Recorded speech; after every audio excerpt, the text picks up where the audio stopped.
கிருஷ்ணதேவராயர் ஒருமுறை எதிரியை தாக்க படையோடு புறப்பட்டு போனார். ஓர் ஆற்றங்கரையை கடக்க வேண்டிய நேரத்தில் அரசவை ஜோசியர், மன்னா, இன்றைக்கு நாள் நன்றாக இல்லை, அடுத்த திங்கட்கிழமை போருக்கு போனால் வெற்றி நிச்சயம் என்று சொன்னார். கிருஷ்ணதேவராயர் குழம்பினார். அவ்வளவு நாட்கள் கொடுத்தால் எதிரி உஷாராகி விடுவான். அவன் எதிர்பாராத நேரத்தில் உடனே தாக்கினால்தான் வெற்றி. ஆனால் ஜோசியர் சொன்ன பின் சந்தேகம் வந்துவிட்டது. தெனாலிராமனிடம் ஆலோசனை கேட்டார். தெனாலிராமன் ஜோசியரை அழைத்தான். எல்லோருக்கும் ஆருடம் சொல்கிறீர்களே, நீங்கள் இன்னும் எத்தனை வருடம் உயிரோடு இருப்பீர்கள் என்று சொல்ல முடியுமா என்று கேட்டான். இன்னும் 20 வருடங்கள் வாழுவேன் என்றார் ஜோசியர்.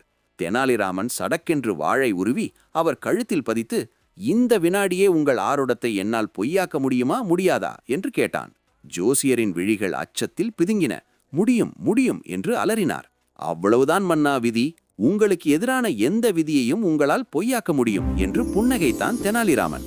கிருஷ்ணதேவராயர் ஆற்றை கடந்தார். எதிரியை வெற்றி கொண்டார்.